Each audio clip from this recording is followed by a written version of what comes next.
Welcome to the Well Woman Show, where motivated women achieve fulfillment and well-being. You're listening to the Well Woman Show. You're listening to the Well Woman Show.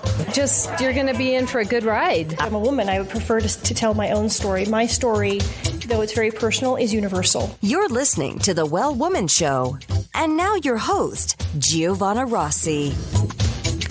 Hello, Well Women.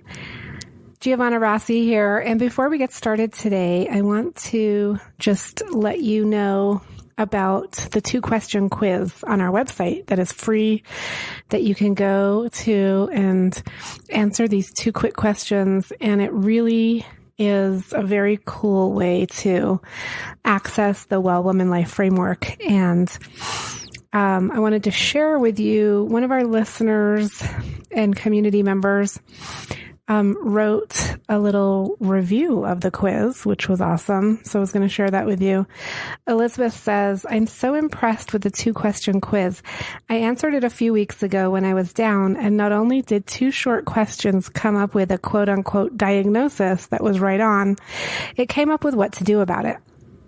Actual practical stuff. In my particular case, I needed to sit with the feelings. I felt like I had been given permission to honor what I was going through, and it made it less scary. I just did the quiz again, and the meter has moved up to the next stage. Once again, spot on, along with how to approach it and activate my superpowers. So that was Elizabeth. Thank you for that. If you want to do the quiz and let me know what you think about it, email me info@wellwomanlife.com. And you can get to the quiz by going to wellwomanlife.com/quiz. So today on the show, we have Trish Hoffman. And if you're looking to tap into your own power, which is what we're all about here on the Well Woman Show, this conversation with Trish Hoffman is going to be great for you. We talk about how women can realize they do have the ability to fight back and keep themselves from becoming a victim. As a former police officer and survivor of stalking, Trish decided to take what she learned to create her own business, Women Against Crime, which teaches hands-on self-defense skills for women.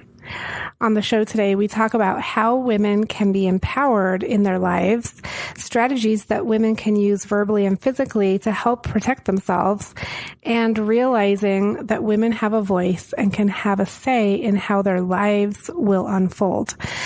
You can find all the information and links mentioned today at wellwomanlife.com/168show. You can also continue the conversation in the Well Woman Life community group at wellwomanlife.com/Facebook. The Well Woman Show is thankful for support from Natural Awakenings magazine in New Mexico and High Desert Yoga in Albuquerque. Now to my interview with Trish Hoffman. I'm speaking with Trish Hoffman today. Welcome to the show. Oh my gosh, thanks so much for having me. I'm excited to talk to you. We haven't really tackled this topic in a while, so I'm excited. And Trish, let's just jump right in. I would love for you to share with listeners what you are working on right now and how does it impact women's lives and well-being? Well, what I'm currently working on is in the last year, I really kind of dove into Women Against Crime, which is my company, and the motto is empowering women everywhere. I actually started that, in 2001 when I was still on the Albuquerque Police Department. And I recently retired just in the last 14 months after 23 years with the police department. And so what I'm doing now is I'm taking not only my experience, everything I learned from survivors and victims and offenders, believe it or not, and taking that into my personal safety and self-defense business. And so I'm really attempting to, I'm giving women the skills to defend themselves if needed. So I'm not only doing that verbally, but I'm actually doing that physically, showing them. So I actually teach actual hands-on self-defense, and there are very few instructors that do that.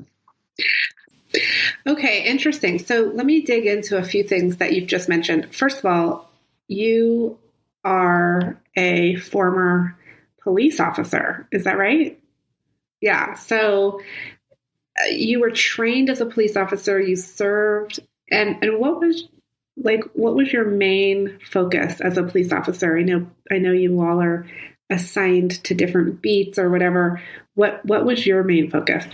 Well, I had several, but I want to just share something with you. Prior to being on the police department in 1995, the reason I came to Albuquerque is because I am a survivor of a stalking. And so I actually came to Albuquerque in the middle of the night from Arizona because I was having such a difficult time prior to the anti-stalking laws. And so I had a stalker for about a little over a year. And I was afraid and alone and scared. And the final straw was that I was threatened, and I didn't want my parents to have to go to my funeral. So my family and I, we made a decision that I came to Albuquerque. And based on that experience, as well as a long wish to become a police officer, that actually probably really pushed me into law enforcement. And so when I first came on the department in 1995, my goal was to get the bad guys that were doing this to other women, whether domestic violence related, stalking incidences. So my first part of my career was really driven by that. I had the ability to go and track down these offenders and actually arrest them and attempt to make the victim / survivor safe in that incident. So that's how the first part of my career went. I stayed on patrol for a long time, almost 12 years.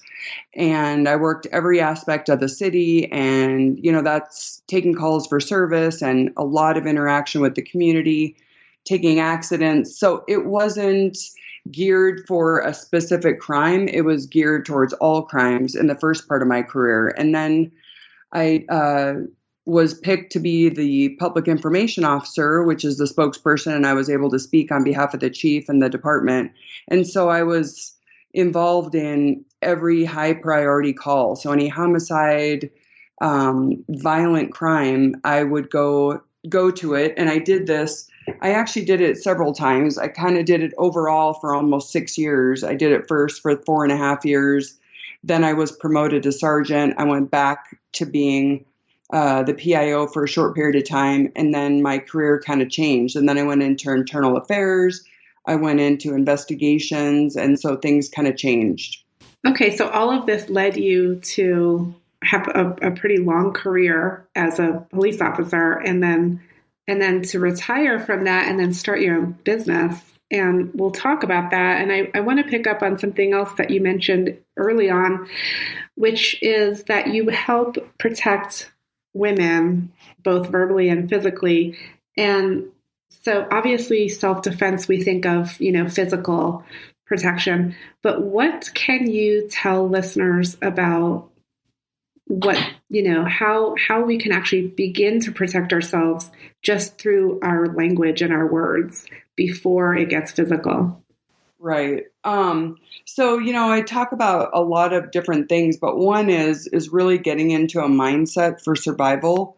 That's kind of going over in your head a what if situation. For example, my mindset it's changed over not only my career, but my personal kind of mindset is I'm not going down without at least 2 hits in. And that's continually what I tell myself on a regular basis. And then it kind of developed into, okay, if I am getting into an altercation, if I go to the hospital, someone else is going to the hospital and they're going to look worse than I do. And so that really is a mindset. I actually continue to kind of tell myself so that I can not only mentally prepare, but I physically have prepared as well. So it's a mindset, committing to yourself to protect yourself.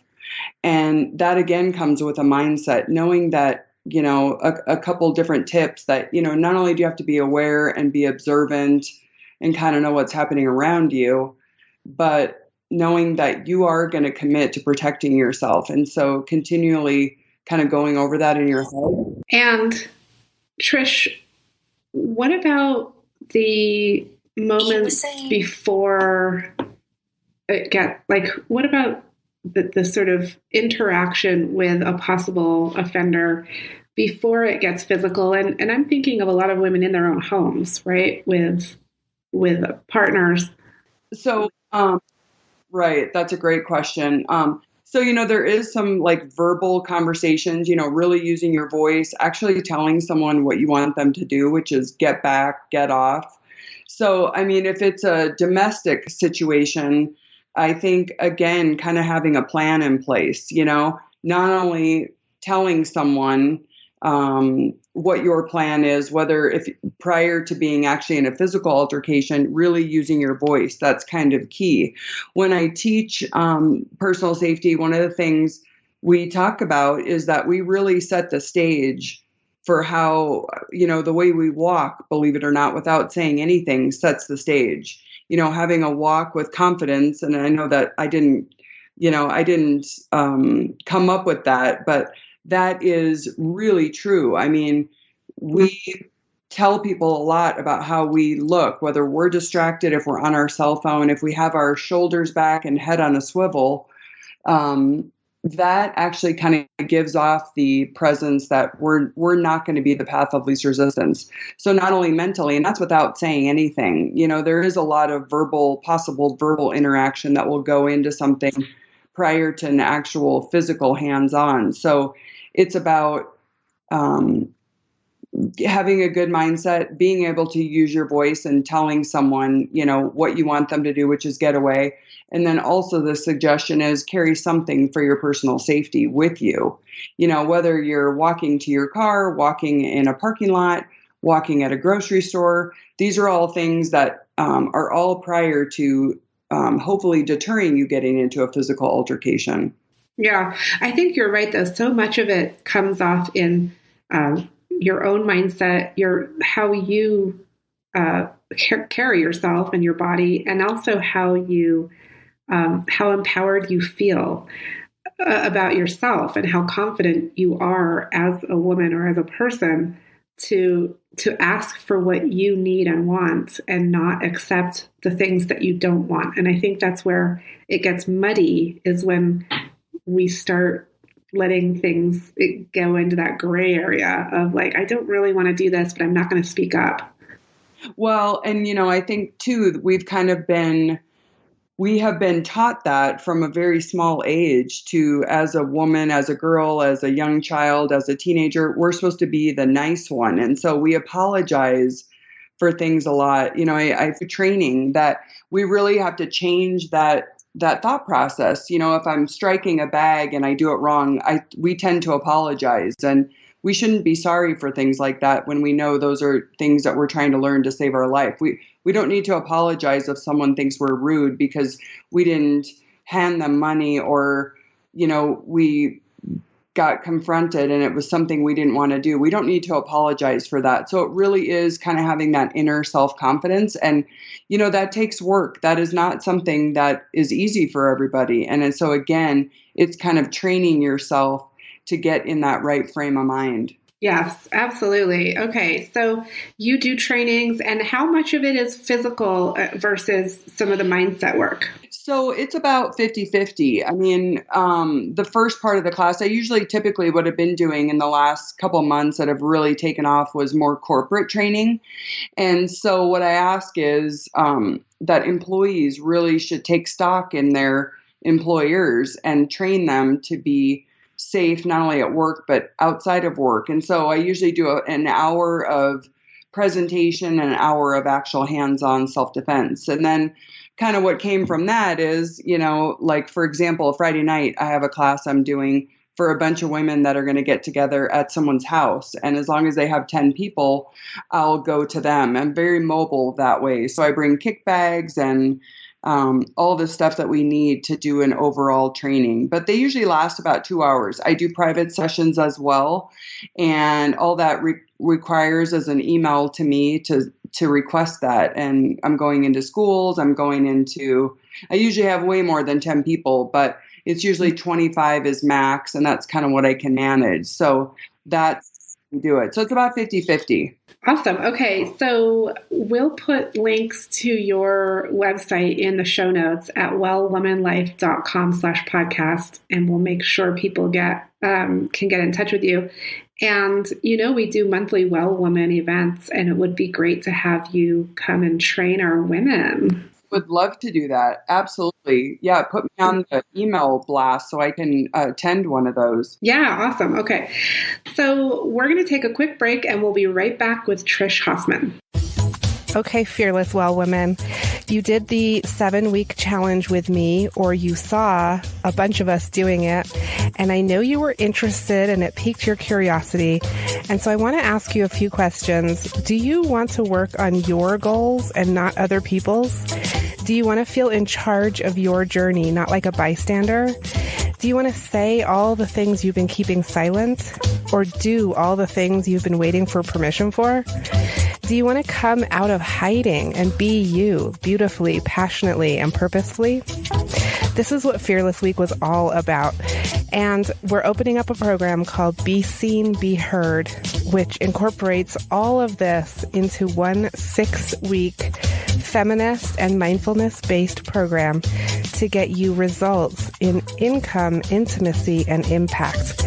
So whatever it is you're trying to do, if you want more confidence and less self-doubt, clarity around the results you want to create in your life, a roadmap with exact steps to get there, and an understanding of how patriarchal systems have suppressed your ability to be seen and be heard, we're going to use mindfulness to cut through the noise in your internal and external environment in order to get you the results that you want and get you seen and heard.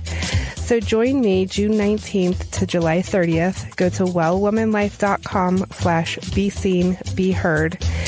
And I'll look forward to seeing you in the program.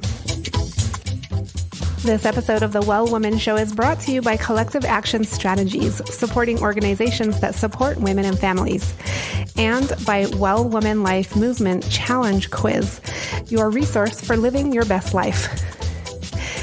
If you're in burnout or major transition, this is your time to figure out what's holding you back from making the changes you need to make in order to live your fullest, most joyful life.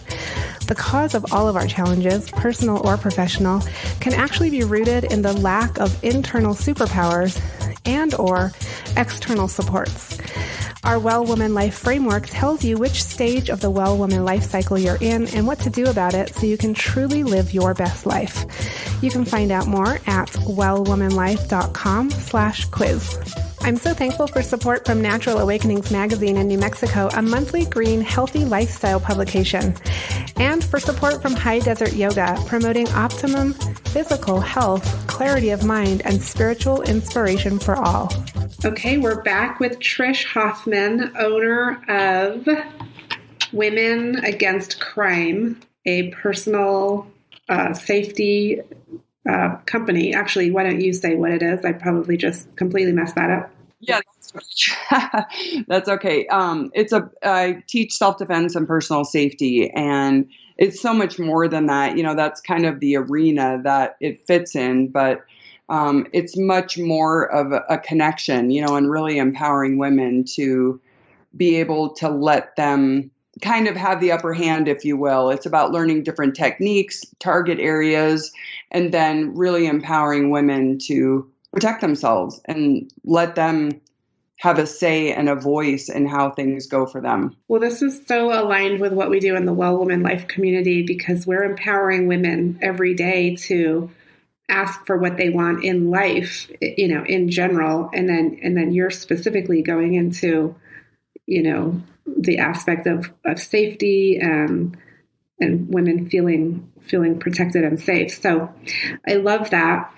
For what you're doing as well. It seems like, I love that. I love empowering women and connecting with other women that are doing similar things, but just in a different niche, I think that's so important. And that's also what I'm trying to do. So it's great that we were able to get together because again, there's a lot of women out there that are trying to do something similar, whether it's in a leadership role or a management role or a safety role. And I think we all collectively have a lot to offer together. Yeah, absolutely. And that actually leads me right into our segment called Superpowers for Success. And I'm going to ask you a few questions that we'll kind of go through quickly, but the answers to these questions really help inform our listeners about what kinds of things have worked for you and what they might be able to try. So the first question is, what does success in life mean for you, Trish?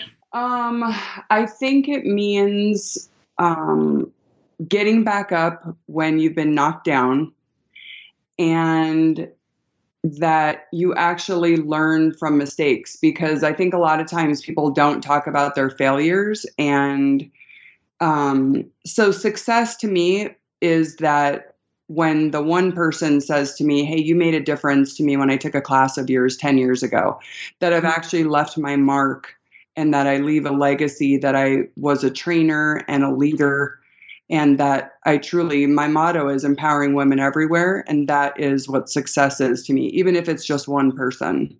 Awesome. Okay. When did you know, Trish, that you were really good at what you do? That is a great question.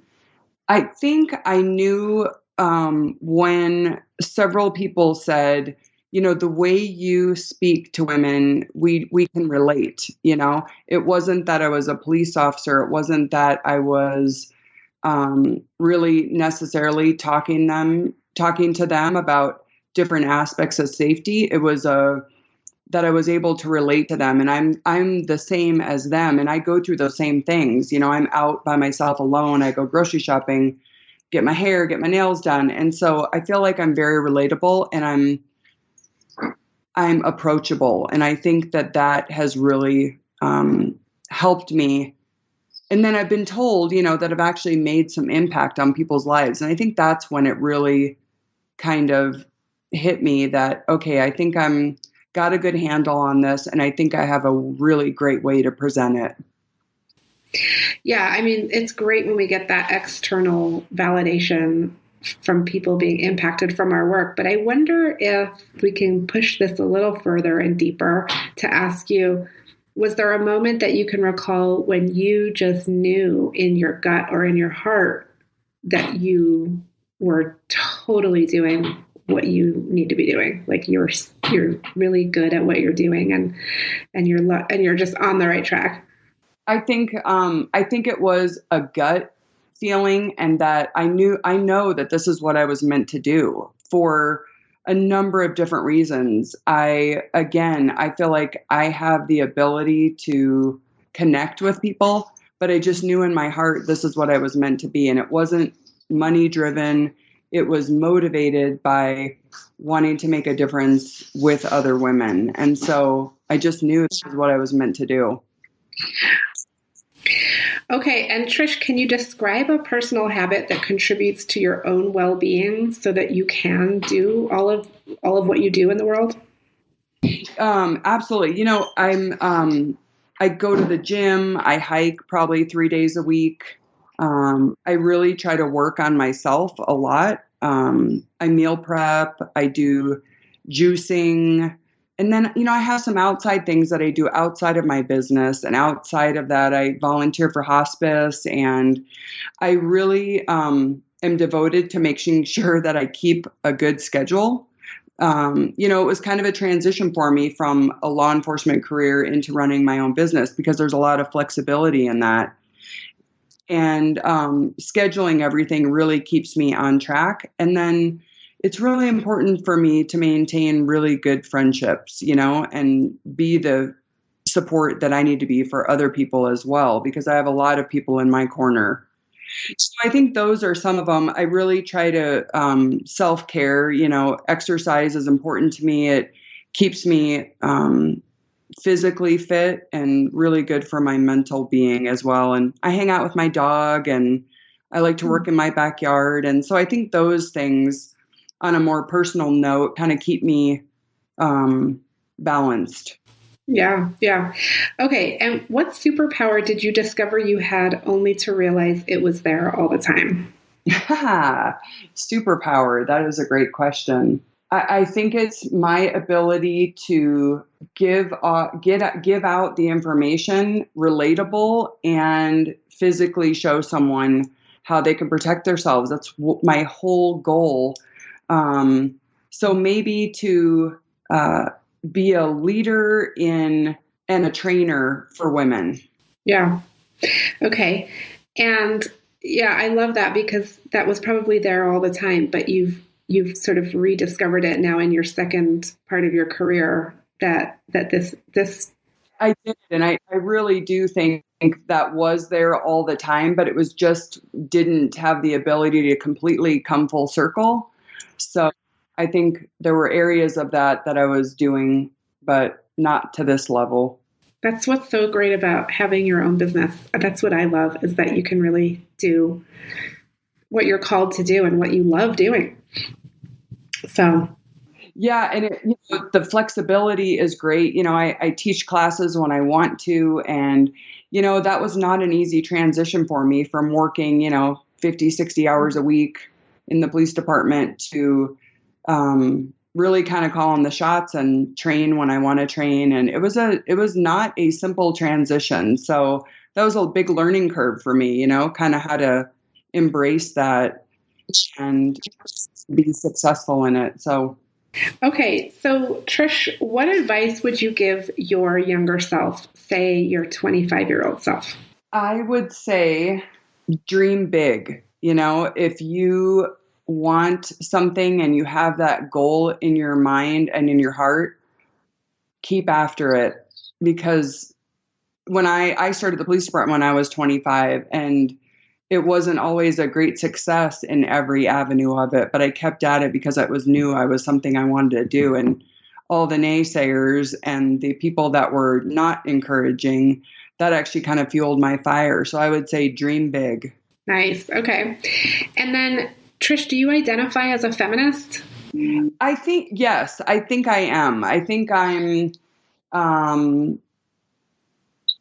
all about women's issues and sticking up for women's rights. And I feel like I'm doing my part. I feel like I'm doing the work with my hands and my feet and my voice. So I believe I identify as that. Yeah. Okay. And last couple questions. What makes a good leader in your mind? I think a good leader is really someone who can listen and have a little bit thick skin, that if something isn't working in their business, in my case, if something isn't being explained the right way, then I think I need to have some reflection about that and be able to change things up for it to be better the next time. So I think a good listener, know your truth and really just be yourself, because if you try to be something you're not, it's going to come through. So I really think just be honest about the way I am, and that it's okay to think big, and that I want people to think I'm admirable, and that they can be and do something that I've done before. Okay. And last question, what are you reading right now? What's on your nightstand? Ooh, that's a great question. I'm reading The Culture Code, The Secrets of Highly Successful Groups by Daniel Coyle. Oh, yes. Uh-huh. It's a New York Times bestseller. I just recently started it. I was given it by a friend. And so that's on my night table. And the other thing that's on my night table is, it's not really on my night table, it's in my kitchen in the morning, but it is the calendar for You Are a Badass. And it every day it has this great message on it. And I always read that every morning. Oh, awesome. Okay. Yeah. Well, we'll link to the books that you mentioned in the show notes, wellwomanlife.com/podcast. And Trish, it's been such a pleasure having you on the show today. Oh my gosh. Giovanna, thank you so much. I think what you're doing is great, and I'm honored to be on your show. So I really appreciate it. That's it for our show today. Remember, if you need support to live your Well Woman life, head over to wellwomanlife.com/Facebook to join us. Our monthly live event, Well Woman Drinks, brings women together to share our successes and challenges as women, leaders, moms, aunts, sisters, and all the other roles we carry. If you'd like to attend a Well Woman Drinks near you, or if there isn't one in your city yet and you'd like to start one, email info@wellwomanlife.com. If you enjoyed the show, please take a moment and subscribe in iTunes and leave a review. This helps raise visibility, which is super helpful when it comes to producing the show every week. For feedback, comments, or just to let me know you were listening today, find me on Facebook, Twitter, and Instagram @WellWomanLife. I'm Giovanna Rossi for The Well Woman Show. Until next time, have a super powerful week.